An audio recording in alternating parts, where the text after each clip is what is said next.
Hi good morning. एक बार फिर से आप सभी लोगों का स्वागत है मेरे मॉर्निंग ब्लॉग में, जिसमें हम रोज़ की मॉर्निंग का एक छोटा सा हिस्सा आप सब लोगों के साथ में शेयर करते हैं। तो एक बार फिर से हम अपने मॉर्निंग रूटीन को शुरू करते हैं। मॉर्निंग रूटीन वैसे शुरू हो चुका है, वो तो सुबह 6 बजे शुरू हो गया था।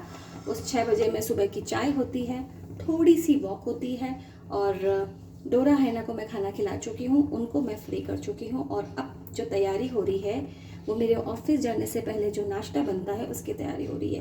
तो रोटी पूनम जी बना चुकी हैं, उसकी हेडेक मुझे नहीं लेनी है, मुझे सिर्फ सब्ज़ी बनानी है। और आज मैंने सोचा है कि मैं पत्ता गोभी की सब्ज़ी बनाऊंगी। पत्ता गोभी में थोड़े से मटर डालूंगी।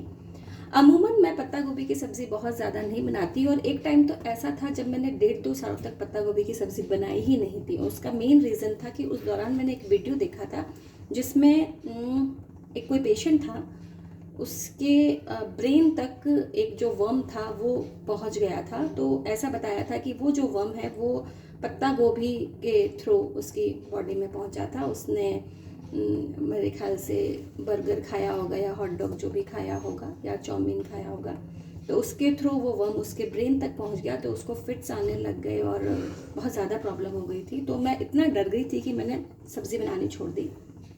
बट ये सब्ज़ी इतनी ज़्यादा मतलब टेस्टी होती है कि घर में अगर आपके घर में 4 मेंबर हैं तो चारों लोगों को वो पसंद होगी।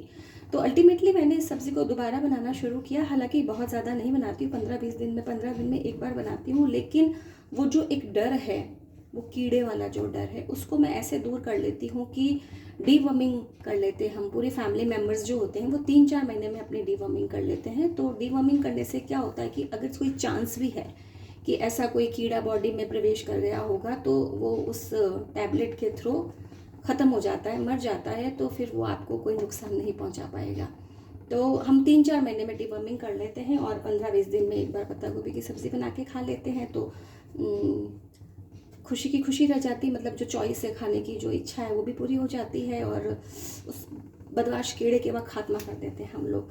तो सब्ज़ी की तैयारी मैंने कर ली है। पत्ता गोभी मैंने पत्ता गोभी काट ली है।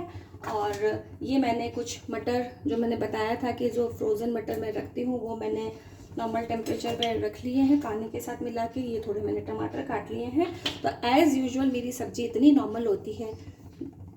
तेल डाला, राई का तड़का डाला, फिर गम गम गम गम गम सारी चीज़ें डाल के, मसाला डाल के छट छट छट छट मिला और ये बनी सब्ज़ी। तो सबसे पहला काम होगा हमारा राई तड़काने का। तो मैं थोड़ी सी राई तड़का लेती हूँ इसके अंदर। ये लीजिए, ये राई तड़कने का काम हो जाएगा। उसके बाद में मैंने थोड़ी सी मिर्ची काटी हुई है। वैसे मैं मिर्ची डालती नहीं हूँ, लेकिन फ्रिज में रखी रखी ये मिर्ची ना हरी से लाल ऑरेंज होने शुरू हो गई थी, तो मुझे लगा इसको यूज़ कर लेते हैं, थोड़ा स्वाद आ जाएगा। तो राई तड़क जाए। मैंने बहुत देर से तेल रखा हुआ, अभी तक गर्म नहीं हुआ, हो जाएगा, कोई बात नहीं है। तो आज का रूटीन ऐसा ही है। सब्ज़ी बनाएंगे, सब्ज़ी बनाने के बाद में फिर नहाना धोना, फिर ऑफिस के लिए तैयार होना। और आज तो मुझे ऑफिस जाने से पहले दाल और चावल भी बना के जाने हैं, क्योंकि रोज़ दाल चावल तो हम लोग खाते नहीं हैं। वैसे मैं उत्तराखंडी हूँ और उत्तराखंड में दिन का जो खाना होता है वो मतलब एक्सक्लूसिवली दाल और चावल ही होता है। बट मैं इसलिए नहीं बना पाती क्योंकि मैं 3 बजे तक मेरा ऑफिस होता है, 9 to 3 का मेरा ऑफिस का टाइम है। फिर मैं घर आती हूँ तो 3 से 3:30 बज जाते हैं, और उसके बाद खाना बनाकर खाना ही बहुत लेट हो जाता है। तो जब कभी ऐसा लगता है कि चलो आज दाल चावल बनाया जाए, तो वो मैं सुबह ही बना के चली जाती हूँ, ताकि घर में जो मेरे 2 बच्चे हैं, मेरी डॉटर और मेरे हस्बैंड, वो दोनों अपना नाश्ता भी कर लें और फिर 1-1:30 बजे के लगभग अपना लंच भी कर लें। तो सब्ज़ी बनाने के बाद में मैं दाल चावल का भी करूँगी। तो ये राई तड़क गई है। अब मैंने इसमें थोड़ी मिर्ची डाल दी है, और ये मिर्ची डालने के बाद में अब अपना काम है पत्ता गोभी डालना। तो ये डाल दिया पत्ता गोभी।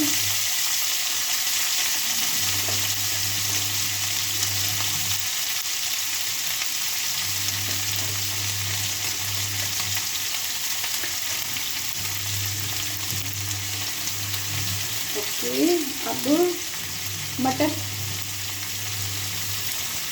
सब कुछ मैं एक साथ डाल देती हूँ। 1 by 1 वाला जो स्टेप है ना, वो समय भी ज़्यादा लेगा देखो, और है भी नहीं इतना समय।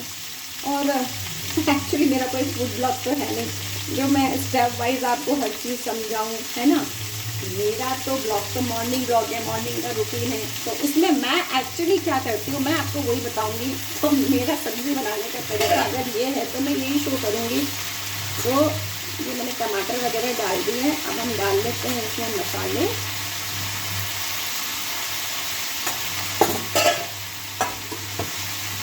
हल्दी और मिर्ची डाल दी है, अब तो थोड़ा सा ये नमक डाल दिया और अब इसको मिला लिया।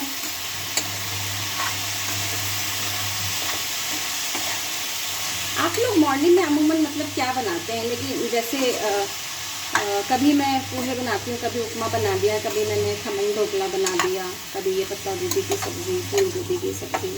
ये सीजनल सब्जियां हैं और मेरे ख्याल से अब शायद एक आध सब्ज़ी और बनने वाली है, क्योंकि अब गोभी का सीज़न ऑलमोस्ट जाने को है। तो मुझे लगता है एक आध बार और गोभी की सब्ज़ी बनेगी, उसके बाद में फिर किसी दूसरी सब्ज़ी पे शिफ्ट होना पड़ेगा। अब भिंडियाँ आने लग गई है, अच्छी भिंडी आने लग गई है। मॉर्निंग के नाश्ते को अब भिंडी हाईजैक करेगी, मतलब पत्ता गोभी को रिप्लेस अगर कोई सब्ज़ी कर पाती है ना मॉर्निंग के नाश्ते में, तो मुझे लगता है वो भिंडी ही होती है अमूमन, मतलब लगभग हर घर के अंदर। सब्ज़ी मैंने मिला ली है, इसको थोड़ी देर अपन ढक के रख लेते हैं और अब अपन लोग बातें करते हैं। तो मैं आपसे ये पूछ रही थी कि आप लोग अपने नाश्ते में आज क्या बना रहे हैं। जैसे आज मैंने पत्ता गोभी और रोटी बना रखी है, तो आप लोगों का क्या मूड है आज बनाने का, बताइएगा मुझे कमेंट्स में ज़रूर बताइएगा। तो ये मेरा आज का रूटीन था, कुछ खास स्पेशल नहीं था। किशु अभी तक सोई हुई है, वो थोड़ी देर बाद में उठेगी। उठ के फिर आजकल मैंने उसको ये बोला हुआ है कि बेटा आप जब उठते हो ना, क्योंकि आपके स्कूल की अब छुट्टियां चल रही हैं, एग्ज़ाम्स आपके पूरे हो चुके हैं, तो आप थोड़ा उस टाइम को ना यूज़ करो, थोड़ा ऐसा यूज़ करो कि कुछ तो प्रोडक्टिव हो घर के अंदर। सारे दिन सोना टीवी देखना ये काफ़ी नहीं होता है। तो उसने अभी मेरी बात मान के थोड़ा सा ये विचार किया है कि चलो ठीक है मम्मी, मैं मॉर्निंग में थोड़ा सा एक्सरसाइज कर लूँगी। एक्सरसाइज एज सच वैसा नहीं कि टिपिकल एक्सरसाइज कर रही है, मैंने उसको बस इतना बोला है कि आप बस गाने चला लिया करो और डांस कर लिया करो, खूब सारा डांस कर लिया करो, उससे हैप्पी भी रहोगे और एक्सरसाइज की एक्सरसाइज हो जाएगी। वो जिसको कहते हैं ना जुम्बा, वो अपने आप में हो जाएगी। किशु अच्छी डांसर है, डांस अच्छा कर लेती है वो। तो मैंने उसको यही बोला, मैंने कहा थोड़ा सा डांस की प्रैक्टिस हो जाएगी बेटा, और थोड़ा सा अगर आप डांस करके फिट रहोगे तो इससे अच्छा क्या हो सकता है। तो आज ऐसा ही है। आज देखिए कल कपड़े सुखाए थे, कपड़ों का ढेर आपको मेरे बिस्तर पे नज़र आ रहा होगा। ये सारे कपड़े मुझे तह लगाने हैं, तह लगा के फिर उसको अलमारी में अच्छे से अरेंज करना है। तो अब सब्ज़ी का तो काम हो गया। देखो मैं गैस को कम करना भूल गई थी, अच्छा हुआ मैं इस फ़ोन को लेके घूम रही हूँ, गैस कम कर दिया, क्योंकि कम आँच में जो सब्ज़ी पकती है ना वो ज़्यादा टेस्टी होती है, बजाय कि तेज़ आँच में वो तो फिर जल ही जाती है ना।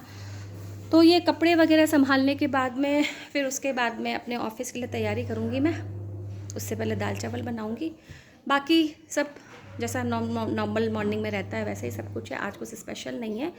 और अब होली की तैयारी आने वाली है ना, तो अब करेंगे होली की तैयारी। आज हम ऑफिस जाएंगे, मुझे एग्जैक्टली ध्यान नहीं है कि ऑफिस में आज होली का रंग खेलने का मूड है या वो कल होगा, क्योंकि मैं 13th और 14th नहीं रहूँगी। तो वैसे हम सब लोगों ने डिसाइड तो यही किया था कि एक दिन पहले होली का छोटा सा सेलिब्रेशन कर लेंगे, थोड़ा बहुत गुलाल लगा लेंगे, है ना। और ऑफिस ऐसी जगह होती है जहाँ बहुत ज़्यादा मस्ती कर पाना संभव नहीं होता है, क्योंकि उसका एक डेकोरम होता है, ऑफिस का अपना एक डेकोरम होता है, तो वो हमें मेंटेन करना पड़ता है। तो थोड़ा बहुत गुलाल लगा लेंगे, क्योंकि बहुत ज़्यादा वो जिसको कहते हैं ना गधा मस्ती, वो गधा मस्ती नहीं कर पाएंगे हम लोग, बिकॉज हमारा फील्ड भी कुछ ऐसा ही है। मैं मेडिकल फील्ड से बिलोंग करती हूँ, और मेडिकल फील्ड में जितना डिसेंट और जितना काम रह सकते हैं उतना ज़्यादा अच्छा रहता है। तो उस डेकोरम को भी हम बना के रखेंगे, थोड़ा सा सेलिब्रेशन भी कर लेंगे। तो ऐसा ही कुछ है। अब होली की खुमारी आ रही है। अब जब मैं ऑफिस जाती हूँ ना, तो जब मेरे पास से कोई भी गाड़ी ऐसे निकलती है ना, तो उसमें गाने बजते हैं। तो अमूमन जब गाने बजते थे ना, जैसे कोई ट्रक निकल रहा है, कोई ट्रैक्टर निकल रहा है, कोई जिप्सी निकल रही है, कुछ भी, तो उसमें जनरली ना बॉलीवुड के गाने होते थे, धूम धड़ाका टाइप्स ऐसे गाने निकल रहे होते थे। होली मतलब जो फागुन का महीना आता है ना, उसके बाद एकदम से सब कुछ चेंज हो जाता है। आप रोड पे निकलोगे ना, तो आपको ऐसा लगता है कि जैसे कुछ चेंज है, मतलब आपको ट्रैक्टर वगैरह पे इस पे गाने पता कौन से सुनाई देंगे, वो फागुन के गाने सुनाई देंगे, होली से रिलेटेड गाने सुनाई देंगे। तो ऑफिस जाते जाते भी ऐसा लगता है कि जैसे होली चल रही है, मतलब एक डिफरेंट माहौल हो जाता है। होली के फाग के जो गाने होते हैं ना, जो गैर वाले गाने होते हैं, वो सुनने में इतना मज़ा आता है कि खुद की स्कूटी चलाते चलाते भी बहुत अच्छा लगता है। तो होली की खुमारी अपने चरम पर पहुंचने वाली है, तैयारियां चारों तरफ चल रही है। मुझे उम्मीद है आपके घर में भी थोड़ी बहुत तैयारी चल रही होगी। कुछ लोग तो मेरे ख्याल से मुझे लगता है मठरी वठरी बनाने के लिए और गुजिया बनाने की तैयारियों में भी चल रहे होंगे, और ये थोड़ी बहुत तैयारी तो हम भी करेंगे, और जब करेंगे तब उस दिन के मॉर्निंग ब्लॉग में मैं इस चीज़ को ज़रूर शेयर करूँगी। फ़िलहाल अपने बाकी कामों में लगती हूँ, और उम्मीद करती हूँ कि आज का ब्लॉग आपको अच्छा लगा होगा। अच्छा लगा है तो लाइक कीजिएगा, कमेंट्स कीजिएगा, सब्सक्राइब कीजिएगा, शेयर कीजिएगा। कल फिर मिलेंगे एक बार फिर से एक नई चीज़ के साथ में, तब तक के लिए बाय बाय।